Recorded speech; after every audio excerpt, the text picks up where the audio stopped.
मुझे लगता है टेंडर के बारे में कोई मसला है। हम टेंडर हार गए हैं, जवाहिर जीत गया है।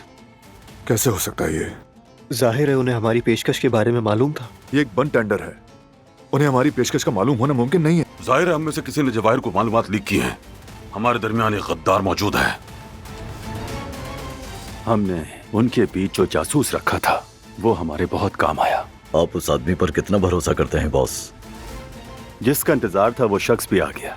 तुमने मेरी तवक्को से भी बेहतर काम किया है। तुम्हारी वजह से आज हमने टेंडर जीत लिया।